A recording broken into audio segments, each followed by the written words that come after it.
Sofía, tenemos que hablar, dijo Andrés mientras se aflojaba la corbata evitando mi mirada. Las cosas entre nosotros ya no funcionan. Alcé mi copa de vino tinto y sonreí. La luz dorada del comedor de casa de su madre se reflejaba en el cristal mientras toda la familia Vega nos observaba en silencio. ¿En serio, mi amor? Mi voz sonó tranquila, casi divertida. ¿Quieres hablar de cosas que no funcionan? Pero esa conversación había comenzado 6 meses atrás, cuando el banco me llamó a mi oficina en el Banco Central. Señora Herrera, hay movimientos inusuales en su cuenta conjunta, me había dicho la ejecutiva. Pagos recurrentes a una inmobiliaria y una joyería. ¿Está usted al tanto? Desde mi escritorio en el piso 15, mirando el tráfico de Bogotá, sentí que algo se rompía dentro de mí. 8 años de matrimonio y Andrés me mantenía en la oscuridad sobre nuestros gastos. Envíeme todos los detalles, por favor, le dije manteniendo la voz profesional. Esa noche, cuando Andrés llegó tarde a casa otra vez, fingí estar dormida. Lo observé revisar su teléfono y sonreír de una manera que no había visto en meses, una sonrisa que antes era solo para mí. Durante las siguientes semanas, cada pieza del rompecabezas fue encajando. Los viajes de trabajo que se alargaban, las llamadas que tomaba en privado, las excusas cada vez más elaboradas. Mi mente analítica, entrenada para detectar inconsistencias financieras, no podía ignorar las señales. Contraté a un investigador privado. Las fotos llegaron una semana después. Andrés entrando a un apartamento en Zona Rosa con una mujer joven, Camila Rojas, coordinadora de mercadeo en Transportes Vega, 26 años, cabello castaño, sonrisa ingenua, la misma sonrisa que él había perdido conmigo. Pero lo que realmente me quebró fue lo que descubrí después. Revisando los estados financieros de la empresa familiar que Andrés manejaban tan despreocupadamente, encontré la verdad. Transportes Vega estaba al borde de la quiebra. Malas inversiones, contratos perdidos, deudas acumuladas. Y Andrés no le había dicho nada a su familia. Peor aún, había estado desviando fondos de la empresa para mantener su aventura. El apartamento de Camila, las joyas, los viajes románticos, todo pagado con dinero que no era suyo. Me quedé despierta hasta las 2 de la mañana, rodeada de documentos que mostraban años de negligencia y traición. No solo me había sido infiel, sino que había puesto en riesgo el patrimonio de toda su familia. Esperanza, su madre, me había acogido como a la hija que nunca tuvo. Carlos y Miguel, sus tíos, me respetaban profesionalmente y me consultaban sobre sus inversiones personales. Todos confiaban en Andrés para proteger el legado familiar, y él los estaba traicionando a todos. Esa madrugada tomé una decisión. No sería la esposa abandonada que se conformaba con las migajas de un divorcio. Si Andrés quería jugar sucio, yo le enseñaría lo que una analista financiera podía hacer cuando se lo proponía.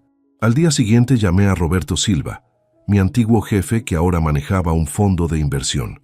«Roberto, tengo una oportunidad de negocio interesante», le dije desde mi oficina. «Una empresa de logística en problemas que necesita capital urgente». «¿Qué tan urgente?», preguntó. «Tanto que aceptarían términos que normalmente rechazarían». Durante el mes siguiente, mientras Andrés creía que yo no sabía nada, construí la operación financiera más compleja de mi carrera. Un consorcio de inversionistas liderado por Roberto, pero controlado secretamente por mí a través de estructuras legales que había aprendido en mis años en el banco. Andrés siguió llegando tarde, siguió mintiendo, siguió vaciando las cuentas familiares para mantener a su amante, y yo seguí sonriendo, besándolo en las mejillas cuando se iba al trabajo, preguntándole cómo había estado su día. La noche antes de la cena familiar mensual, firmé los últimos documentos. A partir de mañana sería dueña del 51% de Transportes Vega. Ahora, sentada en la mesa del comedor de Esperanza, viendo a Andrés prepararse para destrozar a su familia con el anuncio del divorcio, sentí una calma extraña. «Las cosas cambian, es cierto», le respondí alzando mi copa un poco más alto. «Pero a veces cambian de maneras que no esperamos». Su sonrisa de suficiencia me dio la certeza de que había tomado la decisión correcta. Pensaba que me tenía exactamente donde quería, vulnerable, dependiente, sin opciones. No tenía idea de lo que estaba a punto de descubrir. El restaurante Andrés Carne de Res en la zona T bullía con el movimiento típico del mediodía bogotano. Roberto Silva ya me esperaba en una mesa discreta del fondo, revisando su teléfono con la concentración que lo caracterizaba desde nuestros días trabajando juntos. «Sofía, qué gusto verte», se levantó para saludarme. «Tu propuesta por teléfono sonó intrigante. Más de lo que imaginas». Me senté frente a él abriendo mi portafolio. Transportes Vega necesita inyección de capital inmediata. Estamos hablando de una empresa con 30 años en el mercado, clientes establecidos, pero con problemas de flujo de caja críticos. Roberto estudió los estados financieros que le había preparado. Números reales, pero presentados desde el ángulo que yo necesitaba. «Los márgenes son buenos. La estructura operativa es sólida», murmuró. «¿Qué los tiene contra la pared?» «Decisiones gerenciales cuestionables», respondí, escogiendo mis palabras cuidadosamente. «El punto es que están desesperados. Aceptarían términos que normalmente serían impensables». «¿Qué tipo de términos?» «Control mayoritario por una fracción del valor real de mercado». Los ojos de Roberto se iluminaron. Durante mis 5 años trabajando con él, había aprendido que pocas cosas lo emocionaban más que una oportunidad de inversión subvaluada. «¿Cuál es tu interés en esto?», preguntó. «¿Comisión por conseguir el deal?» «Algo así», sonreí. «Digamos que tengo razones personales para querer ver esta empresa en buenas manos». Esa tarde regresé a casa antes que Andrés, como había estado haciendo las últimas semanas. Necesitaba tiempo para documentar todo lo que encontraba. Su laptop estaba abierta en el estudio, como siempre. Su confianza ciega en mi ignorancia era casi insultante. Los correos con Camila eran patéticamente evidentes. «Mi amor, no puedo esperar a verte. Pronto estaremos juntos sin complicaciones». También estaban los intercambios con su abogado de divorcios, discutiendo estrategias para minimizar lo que me correspondería según nuestro acuerdo prenupcial. Tomé fotos de todo con mi teléfono. Cada correo, cada documento, cada transferencia sospechosa que había estado rastreando durante semanas. El sonido de las llaves en la puerta principal me hizo cerrar rápidamente la laptop y dirigirme a la cocina. «Hola, mi amor», dijo Andrés, besándome distraídamente en la mejilla. «¿Cómo estuvo tu día?» «Tranquilo», mentí. «¿El tuyo?» «Complicado. Muchas reuniones con inversionistas potenciales». Se sirvió un whisky. «La empresa está pasando por algunos ajustes». «Ajustes». Así le decía a estar al borde de la bancarrota. «¿Algo de qué preocuparse?», pregunté con la inocencia que había perfeccionado. «Nada que no pueda manejar». Su tono tenía esa arrogancia que me había enamorado al principio y que ahora me daba náuseas. Los negocios familiares siempre tienen sus altibajos. Esa noche, mientras él dormía, trabajé hasta las 3 de la madrugada estructurando la operación más compleja de mi vida profesional. Sociedades offshore, contratos de préstamo convertibles, acuerdos de opción de compra, todo diseñado para darme control absoluto mientras parecía una inversión externa de rutina. Roberto había mordido el anzuelo completamente. Su fondo sería la cara visible, pero yo sería quien tomara las decisiones reales. Los documentos legales eran obras de arte, revisados por el mejor bufete corporativo de Bogotá, pagados con mis ahorros personales de 8 años trabajando en el sector financiero. Al día siguiente, Andrés salió temprano para reuniones importantes. Lo seguí discretamente hasta un hotel boutique en La Candelaria. Camila llegó 10 minutos después, usando un vestido que reconocí de las fotos de la joyería donde Andrés había estado gastando nuestro dinero. Los observé desde mi auto durante 1 hora. La forma en que él la miraba, la tocaba, se reía con ella. Todo lo que había dejado de hacer conmigo hacía meses. No sentí celos. Sentí una furia fría y calculadora que me llenó de energía. Esa tarde Roberto me llamó con buenas noticias. «El consorcio está listo», me dijo. «Tenemos el capital necesario». Y los abogados terminaron de revisar la propuesta. «¿Cuándo quieres que nos acerquemos a la familia Vega?» «Mañana», respondí. «Mientras más rápido, mejor». «¿Estás segura de que aceptarán?» «Créeme, Roberto, no tienen alternativa. Esa noche, durante la cena, Andrés parecía especialmente nervioso. Revisaba su teléfono constantemente y evitaba el contacto visual conmigo. ¿Todo está bien?, le pregunté. Perfecto, respondió demasiado rápido.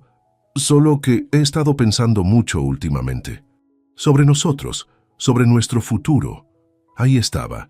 Se estaba preparando para la gran revelación. ¿Qué tipo de pensamientos? Mantuve mi voz suave, comprensiva. Creo que deberíamos hablar pronto. En serio, sobre lo que queremos de la vida. Me parece perfecto. Sonreí genuinamente por primera vez en semanas. Creo que es hora de que muchas cosas salgan a la luz. No tenía idea de cuán literal era esa declaración. Al día siguiente, mientras Andrés estaba en la oficina, Roberto y su equipo se presentaron en Transportes Vega con la propuesta de rescate financiero. Esperanza, Carlos y Miguel la recibieron como una bendición del cielo. Firmaron esa misma tarde. Andrés llegó a casa eufórico, creyendo que había conseguido salvarse sin que yo me enterara de nada. Sofía, tengo noticias increíbles, me dijo.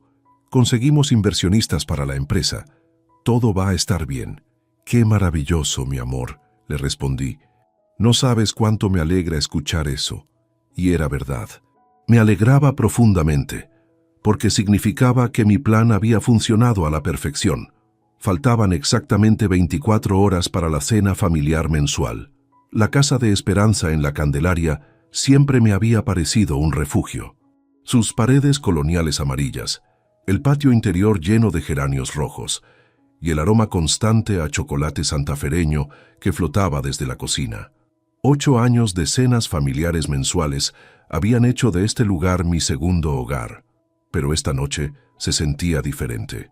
Sofía, mi niña, qué elegante te ves, me saludó Esperanza con su abrazo de siempre, pero noté tensión en sus ojos. ¿Todo bien con Andrés? Lo veo muy extraño últimamente. Los hombres y sus crisis existenciales, le respondí besando su mejilla. Ya sabes cómo son. Carlos y Miguel ya estaban en la sala, tomando cerveza y discutiendo sobre el partido de fútbol del fin de semana. Me saludaron con el cariño de siempre, sin saber que desde ayer yo era técnicamente su nueva socia mayoritaria. Sofía, necesito tu opinión sobre algo, me dijo Carlos. Estos inversionistas que aparecieron de la nada para salvarnos, ¿no te parece demasiado bueno para ser verdad? Una sonrisa involuntaria se me escapó. Si supiera. A veces la suerte llega cuando más la necesitas, le respondí. Andrés entró 15 minutos tarde, con esa energía nerviosa que había estado cargando toda la semana. Se veía pálido y había perdido peso. La culpa, o tal vez la anticipación de lo que planeaba hacer, lo estaba consumiendo. Familia, dijo, intentando sonar casual. Antes de cenar, tengo algo importante que decirles. El silencio cayó sobre la sala como una manta pesada. Esperanza dejó de servir el vino, Carlos y Miguel intercambiaron miradas preocupadas. Yo me recosté en mi silla, crucé las piernas y esperé. Sofía y yo, comenzó evitando mirarme, hemos decidido separarnos. La copa que Esperanza tenía en las manos se estrelló contra el piso. Miguel se levantó de golpe. Carlos soltó una maldición en voz baja. Pero yo solo sonreí y alcé mi copa de vino. Salud por las nuevas etapas, dije tranquilamente. Todos me miraron como si hubiera perdido la razón. Sofía, murmuró Esperanza, ¿cómo puedes estar tan calmada? Porque tengo mis propias noticias que compartir. Me puse de pie, sintiendo la adrenalina corriendo por mis venas. Resulta que esos inversionistas misteriosos que salvaron la empresa ayer, soy yo. La expresión de Andrés cambió de alivio culposo a confusión total. ¿De qué estás hablando?, preguntó. Soy dueña del 51% de Transportes Vega desde ayer por la tarde, anuncié sacando los documentos de mi bolso. Felicidades, querido. Ya no tienes que preocuparte por manejar una empresa quebrada. El color desapareció completamente de su rostro. Eso es imposible, tartamudeó. Los inversionistas son un fondo internacional, controlado por mí a través de estructuras legales perfectamente válidas. Lo interrumpí. Roberto Silva puede confirmártelo. Hay también puede confirmarte que tengo copias de todos los fondos que desviaste de la empresa para mantener a tu novia. Carlos se dejó caer en su silla. Miguel parecía estar procesando la información como si fuera un rompecabezas imposible. Esperanza me miraba con una mezcla de admiración y horror. ¿Camila?, susurró. ¿Quién es Camila? Camila Rojas, de 26 años, coordinadora de mercadeo en la empresa, respondí, sacando las fotos impresas. Tu hijo ha estado financiando su apartamento, su guardarropa y sus vacaciones con dinero de la empresa familiar. Las fotos pasaron de mano en mano, Andrés y Camila besándose en el restaurante. Entrando juntos al apartamento, Andrés comprando un collar de esmeraldas que costaba más que el salario anual de un empleado promedio. Andrés, la voz de Esperanza se quebró. Dime que esto no es verdad. Él abrió la boca, pero no salió ningún sonido. La culpa estaba escrita en cada línea de su cara. No solo eso, continué sintiendo 8 años de humillación convertirse en poder. También tengo documentación completa de cómo han manejado mal las finanzas de la empresa durante los últimos 2 años. Contratos perdidos por negligencia, inversiones fallidas sin consultar al directorio. Y por supuesto el desvío de fondos para fines personales. Esto es una locura, logró decir Andrés finalmente. No puedes simplemente comprar nuestra empresa familiar. ¿Nuestra empresa? Me reí. Querido, cuando estás a 6 semanas de la bancarrota y aparece alguien dispuesto a inyectar capital inmediato, no estás en posición de negociar términos. Pregúntales a Carlos y Miguel. Ellos firmaron los documentos ayer mismo. Los tíos de Andrés se veían devastados. Habían firmado lo que creían era su salvación, sin saber que estaban entregando el control a la nuera que su sobrino estaba a punto de abandonar. Sofía, dijo Carlos con voz ronca. ¿Por qué? ¿Por qué hacer esto? Porque durante 8 años he sido parte de esta familia, respondí, sintiendo lágrimas que no sabía si eran de rabia o de tristeza. He respetado las tradiciones. He cuidado a Esperanza cuando estuvo enferma. He dado consejos financieros gratuitos a todos ustedes. Y mientras tanto, su heredero Golden Boy estaba robando dinero familiar para mantener a una amante y planeando dejarme sin nada. El acuerdo prenupcial, comenzó Andrés, me protege a mí también. Lo corté. Especialmente cuando se puede demostrar adulterio y malversación de fondos. Mis abogados están muy confiados en que puedo quedarme con todo lo que adquirí con mis propios medios antes, durante y después del matrimonio. Esperanza se acercó a mí con lágrimas en los ojos. Sofía, mi niña, yo no sabía nada de esto. Lo sé, le tomé las manos. Por eso no quería que perdieran todo por las acciones de él. La empresa va a estar bien. Yo sé manejarla mejor que él. No puedes hacer esto, gritó Andrés finalmente. Es extorsión. Es justicia, respondí con calma, y es completamente legal. De hecho, mañana por la mañana mi abogado presentará una denuncia penal por malversación de fondos. Pero eso ya no es problema mío. Me puse de pie, guardé los documentos en mi bolso y me dirigí hacia la puerta. Esperanza, Carlos, Miguel, me volteé una última vez. Lamento que haya tenido que ser así. Los amo como familia, pero no voy a permitir que me destruyan por lealtad ciega. Sofía, espera, me gritó Esperanza. Pero ya había salido de la casa, dejando atrás 8 años de vida familiar y llevándome conmigo el control absoluto del imperio que Andrés había creído que era suyo para siempre. En mi auto, sentada en la oscuridad de la calle, finalmente me permití llorar. No de tristeza, sino de una mezcla extraña de alivio y soledad. Había ganado, pero el precio había sido más alto de lo que había calculado. Los siguientes días fueron un huracán de llamadas legales, reuniones de emergencia y periodistas tratando de conseguir información sobre el golpe corporativo más audaz del año, como lo había llamado la revista Dinero. Sentada en mi oficina temporal en Transportes Vega, miraba los estados financieros reales de la empresa sin los maquillajes contables que Andrés había estado usando para ocultar la crisis. La situación era peor de lo que había imaginado, pero no imposible de solucionar. Mi asistente tocó la puerta. Señora Herrera, está aquí el señor Carlos Vega. Dice que necesita hablar con usted urgentemente. Carlos entró a la oficina que hasta hace una semana había sido de Andrés. Se veía 10 años más viejo, con ojeras profundas y el traje arrugado. Sofía, necesitamos hablar. Por supuesto. Le señalé la silla frente al escritorio. ¿Cómo está Esperanza?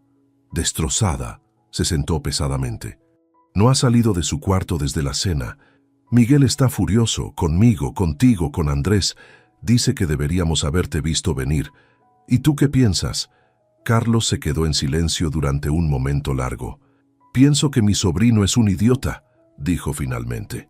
Y pienso que probablemente nos salvaste de algo peor. Sacó una carpeta y la puso sobre el escritorio.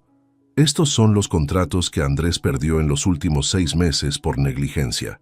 Clientes de 30 años que se fueron porque él no respondía llamadas, no cumplía con entregas, delegaba todo en empleados mal capacitados. Revisé los documentos. Era peor de lo que había calculado. También está esto. Me mostró otra carpeta. Facturas de restaurantes, hoteles, regalos, todo cargado a gastos de representación de la empresa. Estamos hablando de casi 200 millones de pesos en 6 meses. ¿Miguel sabe esto? Ahora sí. Pasamos toda la noche revisando los libros contables reales. Se frotó los ojos. Sofía, odio admitirlo, pero hiciste bien. Si no hubieras intervenido, habríamos perdido todo en menos de 2 meses. Un golpe suave en la puerta interrumpió nuestra conversación. Era Esperanza, pálida y demacrada, pero con esa dignidad que la había caracterizado toda su vida. ¿Puedo pasar? Por supuesto, me levanté inmediatamente. Esperanza, ¿cómo estás? Como una madre que acaba de descubrir que su hijo es un extraño, se sentó al lado de Carlos. Sofía, vine a pedirte perdón. ¿No tienes nada de qué disculparte? Sí tengo. Sus ojos se llenaron de lágrimas. Te fallé como madre. Debí haber visto las señales. Debí haber prestado más atención a lo que estaba pasando con la empresa, con mi hijo. Esperanza. No, déjame terminar. Alzó la mano. Durante 8 años, fuiste más hija para mí de lo que Andrés ha sido hijo. Me cuidaste cuando estuve enferma, me acompañaste a las citas médicas, recordabas mi cumpleaños mejor que él. Y mientras tanto, él te estaba traicionando de la manera más vil posible. Carlos le puso la mano en el hombro. Mamá, no te tortures. ¿Dónde está él ahora? Pregunté. En un hotel, respondió Carlos. Su abogado le aconsejó que no tuviera contacto directo contigo mientras se resuelven los temas legales. Camila también desapareció. Al parecer, cuando se enteró de los problemas legales y financieros reales, decidió que su amor no era tan fuerte. No pude evitar una sonrisa amarga. Los problemas de dinero tienen esa tendencia. Sofía, dijo Esperanza, sé que no tengo derecho a pedirte nada después de lo que pasó, pero ¿qué va a pasar con la empresa? ¿Con los empleados? Era la pregunta que había estado evitando responder, incluso para mí misma. Voy a salvarla, respondí finalmente. No por Andrés, sino por los 60 empleados que tienen familias que alimentar, y por ustedes que no tienen la culpa de las decisiones de él. ¿Cómo?, preguntó Carlos. Los números que vimos anoche. Tengo un plan. Saqué mi laptop y les mostré las proyecciones que había estado trabajando. Primero, recuperamos los clientes perdidos. Yo tengo contactos en el sector financiero que pueden ayudarnos. Segundo, reestructuramos las operaciones. Eliminamos gastos innecesarios y optimizamos las rutas de transporte. ¿Y tercero?, preguntó Esperanza. Tercero, contratamos gerencia profesional. Ya no puede ser una empresa familiar manejada por caprichos personales. Carlos asintió lentamente.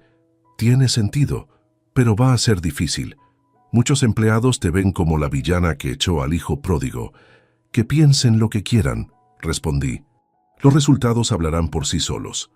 Esperanza se levantó y caminó hacia la ventana que daba a la bahía de carga, donde los camiones de la empresa entraban y salían constantemente.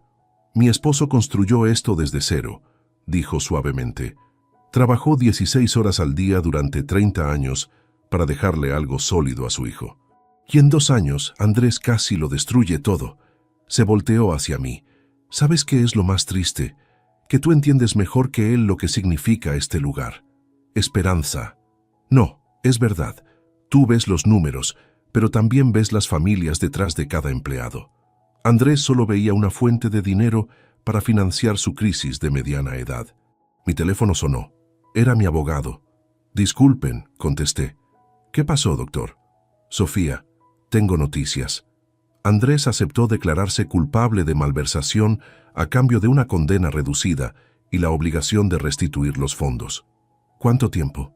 18 meses de prisión domiciliaria y trabajos comunitarios. Pero lo más importante es que renuncia formalmente a cualquier reclamación sobre la empresa. Colgué y miré a Carlos y Esperanza. Andrés aceptó un acuerdo con la fiscalía. Va a devolver el dinero que robó y renunciar a sus derechos sobre la empresa. Eso significa que, comenzó Carlos, significa que esto es definitivo, respondí. Transportes Vega es oficialmente mía y voy a hacer todo lo posible para que vuelva a ser la empresa que su esposo construyó. Esperanza se acercó a mí y me abrazó fuertemente. Gracias, mija, susurró. Gracias por no dejarnos caer junto con él. Pero mientras la abrazaba, no podía quitarme la sensación de que mi victoria había llegado a un precio demasiado alto. Había salvado la empresa y me había salvado a mí misma, pero había destruido para siempre la familia que durante 8 años había sido mi hogar. La justicia, al parecer, no siempre se siente como triunfo. 3 meses después de aquella cena familiar, mi nueva rutina consistía en llegar a Transportes Vega a las 6 de la mañana y salir después de las 8 de la noche. La empresa estaba respondiendo mejor de lo esperado. Habíamos recuperado el 60% de los clientes perdidos y los números rojos finalmente empezaban a cambiar de color. Pero el éxito profesional no llenaba el vacío de llegar cada noche a un apartamento silencioso. Mi secretaria tocó la puerta de la oficina. Señora Herrera, la señora Esperanza está aquí. Dice que no tiene cita, pero que es importante. Esperanza entró con una energía diferente a la que había mostrado en los últimos meses. Llevaba un portafolio de cuero y esa expresión determinada que reconocía de las pocas veces que la había visto tomar decisiones difíciles. Sofía, necesitamos hablar. Se sentó frente a mi escritorio sin esperar invitación. Es sobre el futuro de la empresa. ¿Pasó algo? Los números de este mes son los mejores que hemos tenido en un año. Precisamente por eso, abrió su portafolio. Has demostrado que puedes salvar esta empresa y te estaremos eternamente agradecidos. Pero Carlos, Miguel y yo hemos estado hablando y queremos comprarte tu participación. La declaración me tomó completamente por sorpresa. ¿Comprarme? Esperanza, la empresa apenas se está estabilizando. ¿De dónde van a sacar el capital para...? De aquí. Puso varios documentos sobre el escritorio. Es la hipoteca de mi casa. Carlos va a vender su apartamento en Miami. Miguel está liquidando sus inversiones en Medellín. También tenemos ofertas de préstamo de 3 bancos diferentes. Revisé los documentos. Era increíble y devastador a la vez. Esperanza, no puedes hipotecar la casa donde has vivido 40 años. Puedo y lo voy a hacer. Su voz tenía esa firmeza que no admitía discusión. Esta empresa es el legado de mi esposo. No puede quedar en manos de alguien de fuera de la familia, sin importar cuánto te queramos. Pero yo soy familia. Las palabras salieron antes de que pudiera detenerlas. Eras familia, me corrigió suavemente, antes de que mi hijo te obligara a convertirte en otra cosa. El silencio llenó la oficina. Sabía que tenía razón, pero dolía escucharlo. ¿Cuánto están ofreciendo? El doble de lo que pagaste, más una bonificación del 20% por haber salvado la empresa. Era una oferta generosa, más de lo que había soñado ganar cuando empecé toda esta operación. Pero también significaba perder el control de algo que había llegado a ver como mi propia creación. Necesito pensarlo. Por supuesto. Esperanza se levantó. Pero Sofía, hay algo más que debes saber. ¿Qué? Andrés viene a verme todos los días. Llora, se disculpa, jura que va a cambiar. Me pide que interceda contigo para que le des otra oportunidad. Sentí una punzada extraña en el pecho. Después de todo lo que había pasado, una parte de mí todavía reaccionaba al nombre de mi exmarido. ¿Y qué le dices? Le digo que algunas cosas no se pueden reparar. Sus ojos se humedecieron. Le digo que perdió a la mejor mujer que va a conocer en su vida por su propia estupidez y cobardía. Esperanza. Pero también le digo que tal vez, si demuestra que realmente ha cambiado, algún día podrás perdonarlo. No volver con él, pero perdonarlo. Esa noche no pude dormir. Caminé por mi apartamento vacío, repasando los últimos 6 meses de mi vida. Había logrado todo lo que me había propuesto: justicia, seguridad financiera, respeto profesional. Pero también había perdido la familia que más había valorado en mi vida adulta. Al día siguiente, llamé a mi mejor amiga de la universidad, Patricia, que ahora vivía en Medellín. Sofía, no puedo creer que finalmente me llames. He estado siguiendo todo el drama en las noticias. Necesito un consejo, Patty. ¿Puedes hablar? Por supuesto. ¿Qué pasa? Le conté sobre la oferta de Esperanza, sobre mis dudas, sobre la extraña soledad que sentía a pesar de haber ganado. Déjame ver si entiendo, dijo después de escucharme. Te ofrecen el doble de tu inversión por una empresa que rescataste de la bancarrota y no sabes si aceptar. Es más complicado que eso. No, Sofía. Es exactamente así de simple. Tomaste una empresa quebrada, la salvaste, demostraste tu punto y ahora te ofrecen una ganancia excelente. ¿Qué más quieres? No sé, admití. Creo que quiero que reconozcan que tengo derecho a estar ahí. Ya lo reconocieron, por eso te están pagando una fortuna para recuperar su empresa. Sofía, has probado todo lo que tenías que probar. Ahora toma el dinero y construye algo que sea realmente tuyo. Esa noche, sola en mi oficina después de que todos se habían ido, tomé una decisión. Llamé a Esperanza. Acepto la oferta, le dije, pero con una condición. ¿Cuál? Quiero mantener un 20% de participación y un puesto en el directorio. No como empleada, sino como socia minoritaria. Hubo una pausa larga. ¿Por qué? Porque durante 8 años esta empresa fue mi familia y no quiero perder esa conexión completamente. Pero también porque ustedes van a necesitar supervisión financiera profesional para evitar que vuelva a pasar algo así. ¿Y si Andrés algún día regresa a trabajar aquí? Entonces renuncio a todo y me voy, respondí sin dudar. Pero esa es una decisión que tendrán que tomar ustedes cuando llegue el momento. Dame una semana para hablar con Carlos y Miguel. 5 días después firmamos el acuerdo. Vendí el 80% de mi participación por una suma que me aseguraba independencia financiera de por vida, pero mantuve suficiente control para proteger tanto mi inversión como el bienestar de la empresa. Esa noche, por primera vez en meses, dormí profundamente, pero una parte de mí sabía que la historia aún no había terminado. 6 meses después del acuerdo con Esperanza, Transportes Vega había no solo recuperado su estabilidad, sino que estaba creciendo a un ritmo que no habíamos visto en años. Como miembro del directorio, supervisaba las finanzas mensualmente, pero mi vida había tomado un rumbo completamente diferente. Herrera Consultoría Financiera tenía oficinas en el piso 12 de un edificio en la zona rosa, 3 empleados y una lista de clientes que crecía semana tras semana. Empresas familiares que querían evitar los errores que casi destruyen a los Vega. Ironías de la vida. Estaba revisando los estados financieros de un cliente cuando mi asistente me anunció una visita inesperada. Señora Herrera, está aquí la señora Esperanza Vega. Dice que es urgente. Esperanza entró a mi oficina con esa mezcla de determinación y nervios que había aprendido a reconocer como preludio de noticias importantes. Sofía, necesito que hablemos con total honestidad. Se sentó y puso sus manos sobre el escritorio. Como si fuéramos madre e hija, no socias de negocios. Siempre hemos hablado así. No, no es cierto, negó con la cabeza. Desde aquella cena hay una barrera entre nosotras. Tú eres cuidadosa, profesional, correcta, pero ya no eres mi niña. Sus palabras me dolieron más de lo que esperaba. ¿Qué quieres que te diga, Esperanza? Las cosas cambiaron. Por eso estoy aquí, respiró profundo. Carlos, Miguel y yo hemos estado hablando durante semanas. Queremos hacerte una propuesta diferente. Sacó una carpeta de su bolso. Queremos que regreses como presidenta ejecutiva de Transportes Vega. La propuesta me dejó sin palabras. ¿Qué? El gerente que contratamos es competente, pero no tiene tu visión. Los empleados te respetan más que a él. Los clientes preguntan por ti constantemente. Abrió la carpeta. En 6 meses bajo tu dirección, la empresa creció más que en los 2 años anteriores combinados. Revisé los documentos. Era una oferta generosa, salario excelente, participación en utilidades, autonomía completa para tomar decisiones operativas. ¿Y qué opina Andrés de esto? El silencio de Esperanza me dio la respuesta antes de que hablara.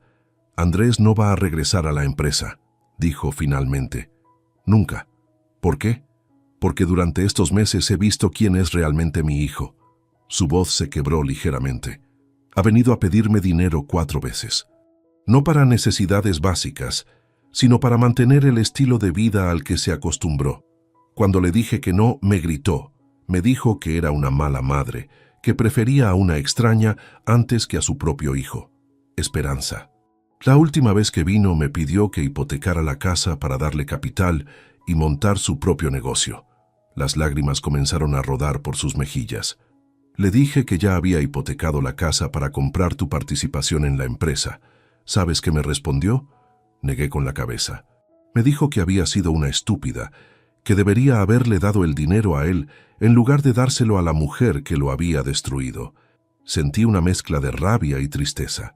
Lo siento mucho. No tienes por qué sentirlo. Se secó las lágrimas. Me abrió los ojos. Mi hijo no cambió durante estos meses. Simplemente mostró su verdadera personalidad cuando ya no pudo ocultarla detrás de privilegios y dinero fácil. ¿Dónde está ahora? Trabajando en una empresa de logística en Cartagena. Un puesto de nivel medio, nada extraordinario. Su novia nueva, sonrió amargamente. Lo dejó cuando se enteró de que no iba a heredar nada. Novia nueva. Una abogada de 25 años que conoció en los juzgados durante el proceso legal. Al parecer, Andrés tiene un patrón muy predecible. Nos quedamos en silencio durante varios minutos. Finalmente, Esperanza habló de nuevo. Sofía, quiero pedirte perdón. ¿Por qué? Por haberte puesto en la posición de tener que salvarnos de nuestro propio hijo. Se levantó y caminó hacia la ventana. Durante años, Carlos, Miguel y yo vimos las señales. La irresponsabilidad, el sentido de entitlement, la falta de respeto por el trabajo que construyó la empresa. Pero era más fácil ignorarlo que confrontarlo. Esperanza, si hubiéramos actuado antes, tú nunca habrías tenido que pasar por todo esto. Podrías haber sido feliz en tu matrimonio, o por lo menos habrías podido terminarlo en tus propios términos, con dignidad. Se volteó hacia mí. ¿Aceptas la propuesta? La pregunta que había estado evitando por meses finalmente tenía que ser respondida. Quería regresar a ser parte de una familia que me había amado, pero que también me había fallado. ¿Podía separar mi cariño por Esperanza, Carlos y Miguel de mi historia con Andrés? Necesito una condición, dije finalmente. La que sea.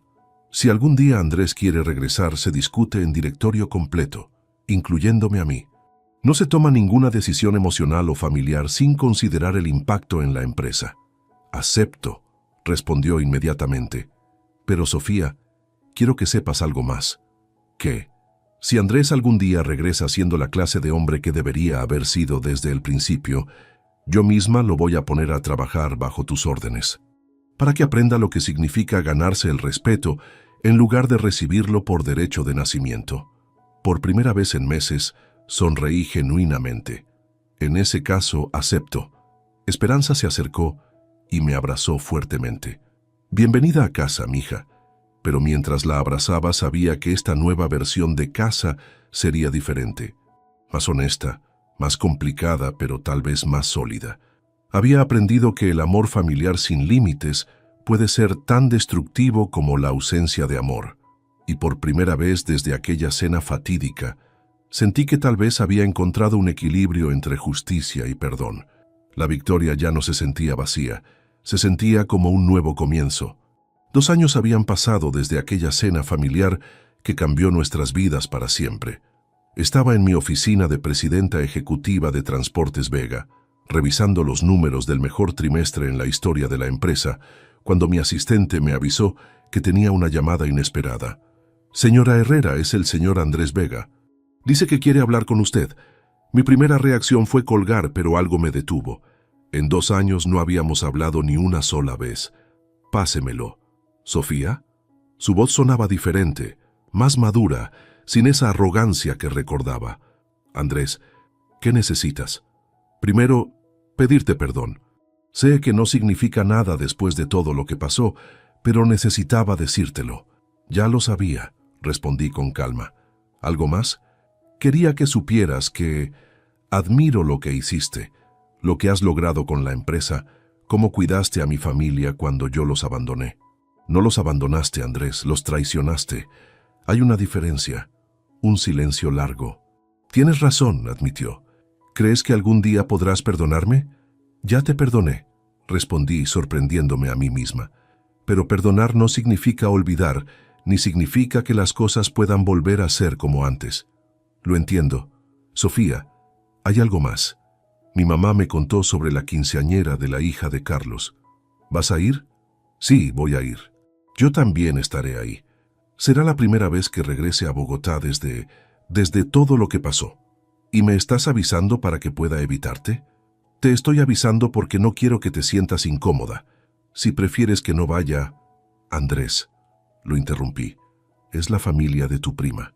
Tienes derecho a estar ahí. Solo te pido que mantengamos las cosas civiles por el bien de todos. Por supuesto. Sofía, ¿podemos hablar en la fiesta? Hay cosas que necesito decirte. Podemos intentarlo. La fiesta de quinceañera fue en el mismo salón donde Esperanza había celebrado sus cumpleaños durante años. Ver a toda la familia reunida me trajo recuerdos contradictorios, pero también una sensación extraña de estar en el lugar correcto. Andrés llegó una hora después que yo. Se veía diferente, más delgado, sin esa pose de superioridad que antes cargaba como una armadura. Cuando nuestros ojos se encontraron, me saludó con una sonrisa tímida y siguió su camino hacia donde estaba su madre. Esperanza, que ahora tenía 65 años, pero se veía más joven que cuando conocí toda la verdad sobre su hijo, se acercó a mí durante la cena. ¿Cómo te sientes viendo a Andrés aquí? Extrañamente bien, respondí. Es raro, pero no me duele como pensé que me dolería. A mí también me sorprende, admitió. Pensé que iba a estar furiosa con él para siempre, pero cuando lo veo ahora, solo veo a un hombre de 40 años que finalmente está empezando a crecer. Después del vals de la quinceañera, Andrés se acercó a nuestra mesa. ¿Puedo hablar contigo un momento?, me preguntó. ¿Tal vez afuera? Salimos al jardín del salón.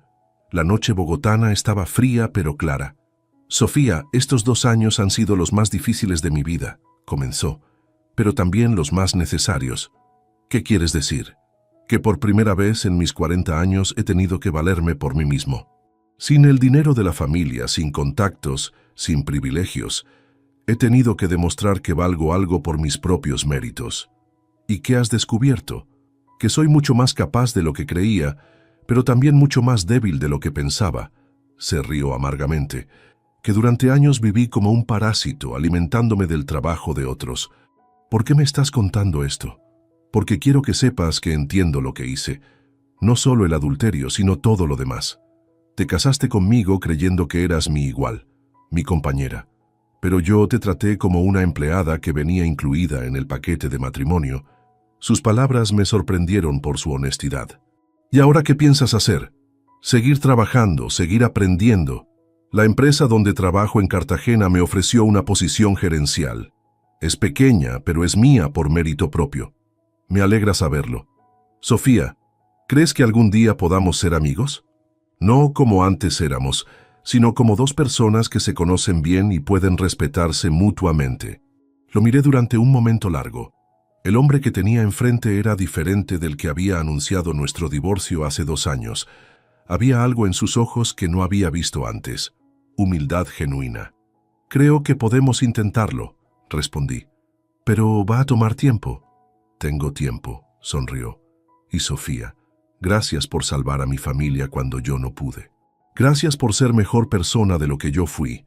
Regresamos a la fiesta en silencio. Durante el resto de la noche, observé a Andrés interactuar con su familia. Ya no era el príncipe heredero presumido que había conocido. Era simplemente un miembro más de la familia, tratando de reconstruir relaciones que había dado por garantizadas. A la medianoche, mientras me despedía de Esperanza, ella me abrazó fuertemente. ¿Sabes qué es lo más irónico de todo esto?, me susurró. ¿Qué? Que tuviste que destruir nuestro mundo para salvarnos a todos, incluso a él. Manejando de regreso a mi apartamento, reflexioné sobre los últimos 2 años. Carrera Consultoría Financiera había crecido más de lo que había soñado. Transportes Vega era la empresa más exitosa de su historia. Mi relación con la familia Vega había encontrado un nuevo equilibrio, basado en respeto mutuo en lugar de obligaciones matrimoniales. Y por primera vez en años, me sentía genuinamente feliz con mi vida. No era la vida que había planeado a los 26 años cuando me casé con Andrés, pero era una vida que había construido con mis propias decisiones, mis propios errores y mi propia determinación de no permitir que otros definieran mi valor. Al llegar a casa, encontré un sobre que alguien había deslizado bajo mi puerta. Dentro había una invitación elegante.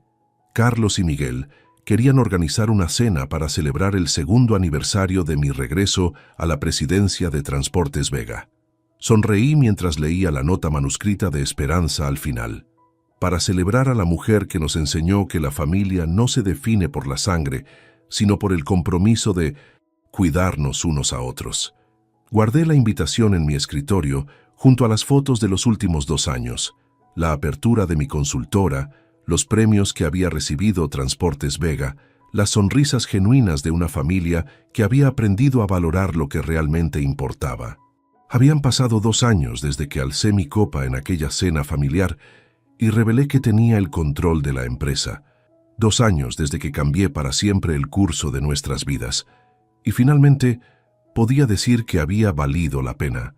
No porque hubiera ganado, sino porque todos habíamos aprendido a ser mejores versiones de nosotros mismos. Incluso Andrés. La venganza me había dado justicia, pero el perdón me había dado paz. Y por primera vez en mucho tiempo, eso era suficiente. Nunca le conté mi salario de 100,000. Me invitó a cenar con su amante para humillarme. Al entrar, ¿sabías que Valeria vive en un departamento rentado?, dijo Diego inclinándose hacia Camila con una sonrisa burlona. Con todo lo que presume, ni siquiera tiene casa propia. Valeria acababa de llegar. Escuchó esas palabras desde la entrada del restaurante, pero no se detuvo. Caminó directo hacia la mesa donde su esposo y esa mujer la esperaban. El vestido borgoña que llevaba no era nuevo, pero le quedaba perfecto. Se sentó sin saludar. «Llegas tarde», le dijo Diego mirando su reloj. «El tráfico estaba pesado», respondió Valeria, poniendo su bolsa en la silla vacía. «¿Quién es tu amiga?» «Camila. Trabaja conmigo en el restaurante», dijo él sin dejar de sonreír. «Quería que la conocieras. Ella sí sabe lo que es tener ambición». Camila extendió la mano.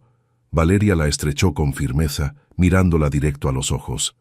La chica tenía unos 25 años, maquillaje impecable y ese aire de quien cree que ya lo tiene todo resuelto. «Diego me ha contado mucho de ti», dijo Camila, recargándose en la mesa. «Dice que eres muy independiente». «Lo soy», respondió Valeria. «Demasiado, diría yo», interrumpió Diego tomando su copa de vino. «A veces pienso que te casaste conmigo solo para tener compañía, no para formar una familia de verdad». Valeria no respondió. Pidió agua al mesero que pasaba y esperó. Sabía que Diego no la había citado ahí para cenar. Esto era un montaje, un juego cruel que él había planeado con cuidado. «Mira, Valeria», continuó Diego, ahora más serio, «te traje aquí porque creo que es momento de hablarte con honestidad. Camila y yo, bueno, nos hemos acercado mucho últimamente». «¿Acercado?», preguntó Valeria sin cambiar el tono. «Sí, ella me entiende, me apoya, no me hace sentir que soy menos solo porque gano menos que tú». Camila bajó la mirada, pero Valeria notó que estaba disfrutando el momento. Esa chica no era víctima de nada, estaba ahí porque quería estar. «¿Y qué esperas que diga?», preguntó Valeria. «No sé. Algo. Lo que sea». Diego se pasó la mano por el cabello. «Siempre eres tan fría, tan calculadora. ¿Nunca te duele nada?». Valeria tomó su vaso de agua y bebió despacio. Luego dejó el vaso en la mesa y miró a su esposo con calma. «¿Terminaste?». Diego frunció el ceño. Esperaba gritos, lágrimas, alguna escena dramática que pudiera usar después para justificarse, pero Valeria no le dio ese gusto. «Porque si ya terminaste», continuó ella, «me gustaría pedir algo de comer. No he comido nada desde el desayuno». Camila soltó una risa nerviosa. Diego apretó los labios, molesto. El mesero se acercó y Valeria ordenó sin mirar el menú. Conocía ese lugar mejor que nadie. Mientras esperaban la comida, Diego siguió hablando. Le dijo que ella nunca había sabido cuidar un hogar, que siempre ponía su trabajo primero, que lo hacía sentir como un accesorio en su vida. Camila asentía a cada frase, como si estuviera en una junta de negocios. Valeria los dejó hablar. No tenía caso discutir. Ya había entendido todo. Cuando llegó el dueño del restaurante, un hombre mayor con acento italiano, todo cambió. «Valeria», gritó desde el otro lado del salón, acercándose con los brazos abiertos. «¡Qué alegría verte! Hace meses que no vienes». «Hola, Marco», respondió Valeria levantándose para saludarlo. «Gracias por seguir confiando en el grupo, en serio. Tu inversión ha sido clave para abrir la nueva sucursal». Diego se quedó paralizado. Camila abrió los ojos como platos. «¿Inversión?», preguntó Diego con la voz temblando. Marco lo miró confundido. «Sí, claro, Valeria es una de nuestras socias principales. ¿No lo sabías?». Valeria sonrió apenas. No dijo nada. No hacía falta. Diego intentó hablar, pero no le salían las palabras. Camila se hundió en su silla, de repente mucho menos segura de sí misma. «Bueno, los dejo cenar tranquilos», dijo Marco, dándole una palmada en el hombro a Valeria. «Cualquier cosa que necesites, me avisas». Cuando Marco se fue, el silencio en la mesa era tan pesado que hasta el ruido del restaurante parecía lejano. «Valeria», empezó Diego. «No», lo interrumpió ella, sacando su tarjeta de crédito. «Ya no quiero hablar». Llamó al mesero, pidió la cuenta y pagó. Diego intentó detenerla, pero ella se levantó y caminó hacia la salida sin voltear atrás. Afuera, la noche estaba fresca. Valeria respiró hondo y caminó hacia su coche. No lloró. No se sintió triste, solo cansada. Sabía que esa no sería la última humillación que Diego intentaría hacerle, pero también sabía que ya no le importaba. Algo había cambiado esa noche, algo que no tenía vuelta atrás. Subió al coche, cerró la puerta y arrancó. En el espejo retrovisor vio a Diego salir corriendo del restaurante, buscándola entre los coches estacionados. Pero ella ya se había ido. Valeria llegó a su departamento pasadas las 11 de la noche. Diego no estaba. Probablemente seguía en el restaurante intentando explicarle a Camila lo que acababa de pasar, o quizás estaba en el bar de siempre, ahogando su orgullo herido. No le importaba. Encendió la luz de la sala y dejó sus llaves en la mesa. El lugar estaba en silencio, ese silencio incómodo que solo existe cuando dos personas que viven juntas ya no se hablan de verdad. Se quitó los zapatos y caminó descalza hasta su oficina. Abrió la laptop y empezó a revisar sus cuentas bancarias. Llevaba meses sintiendo que algo no cuadraba, pero nunca había tenido tiempo de investigar a fondo. Ahora sí lo tenía. Las primeras transferencias que encontró fueron pequeñas. $500 aquí, 300 allá. Todas salían de su cuenta compartida con Diego hacia una cuenta que no reconocía. Siguió bajando. Más transferencias, más dinero. En total, sumaban casi $20,000 en 6 meses. Valeria sintió que el estómago se le revolvía, pero no de tristeza. Era rabia, rabia pura y fría. Tomó su teléfono y le escribió a Rodrigo, su asesor financiero. Era tarde, pero sabía que él siempre revisaba sus mensajes. «Necesito auditar todas mis cuentas. Mañana, urgente». La respuesta llegó en menos de 2 minutos. «Listo, te veo a las 9 en mi oficina». Valeria cerró la laptop y se quedó mirando la ventana. Afuera, la ciudad brillaba con sus luces de siempre. Miles de personas viviendo sus vidas, con sus propios problemas, sus propias mentiras. Pensó en su madre, en Lima, en esas tardes cuando era niña y veía a su mamá llorar en la cocina porque el novio de turno le había robado dinero otra vez. Siempre era lo mismo. Hombres guapos, con palabras bonitas y promesas vacías. Su madre les creía cada vez, y cada vez terminaba más pobre y más sola. Valeria había jurado que eso nunca le pasaría a ella. Por eso estudió, por eso trabajó como loca durante años, por eso ahorraba cada centavo que ganaba y vivía con sencillez aunque su empresa facturara cantidades que Diego ni siquiera imaginaba. Pero de nada había servido. Al final, había terminado igual que su madre, confiando en el hombre equivocado. Se levantó y fue a la cocina. Preparó un té y se sentó en el sillón. No quería dormir. Sabía que si cerraba los ojos, vería la cara de Diego en el restaurante, esa expresión de sorpresa y vergüenza cuando Marco lo dejó en ridículo. A las 3 de la mañana, escuchó la puerta abrirse. Diego entró tratando de no hacer ruido, pero Valeria estaba despierta en la sala con todas las luces apagadas. ¿Valeria?, preguntó él, encendiendo la luz. Ella no respondió, solo lo miró. «Mira, sé que la cena fue un desastre», empezó Diego acercándose. «No debí llevarte ahí. No debí presentarte a Camila así. Fue estúpido». «¿Dónde está el dinero?», preguntó Valeria. Diego se detuvo. «¿Qué dinero?». «Los $20,000 que sacaste de nuestra cuenta. ¿Dónde están?». La cara de Diego cambió. El color se le fue del rostro. «Yo necesitaba hacer unos pagos». «¿Qué pagos?». «Deudas. Personales». Valeria se levantó del sillón. «Deudas que hiciste sin decirme nada». «Con dinero que era mío». «Era nuestra cuenta», dijo Diego alzando la voz. «Somos casados. Lo que es tuyo es mío». «No», respondió Valeria caminando hacia él. «Lo que era mío, y tú lo robaste». «No lo robé. Solo lo usé. Iba a reponerlo». «¿Cuándo? ¿Con qué dinero? Si apenas te alcanza para pagar tu coche». Diego apretó los puños. Valeria vio en sus ojos algo que nunca había visto antes. Odio. Odio real. «¿Sabes qué es lo peor de ti, Valeria?», dijo él, escupiendo las palabras. «Que siempre me haces sentir menos. Cada vez que ahorras, cada vez que hablas de tus inversiones, es como si me restregaras en la cara que ganas más que yo. Eso es tu problema, no el mío. Es nuestro problema. Por eso nuestra relación no funciona, porque tú nunca me has visto como tú igual». Valeria se cruzó de brazos. «Tienes razón. No te veo como mi igual, porque tú robas y yo no». Diego levantó la mano como si fuera a pegarle, pero se detuvo. Valeria no se movió. Solo lo miró fijamente, esperando. Él bajó la mano y se dejó caer en el sillón. «No sé qué quieres que haga», dijo con la voz quebrada. «Quiero que te vayas». Diego levantó la cabeza. «¿Qué?». «Que te vayas. Esta noche. Ahora. Este también es mi departamento». «No, es mío. Yo pago la renta. Tú solo vives aquí». Diego se quedó en silencio. Valeria fue a la habitación, sacó una maleta del closet y empezó a meter la ropa de él.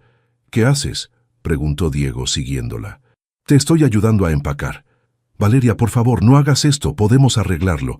Ella siguió empacando sin mirarlo. Cuando terminó, cerró la maleta y se la entregó. «Vete a casa de tu madre. O con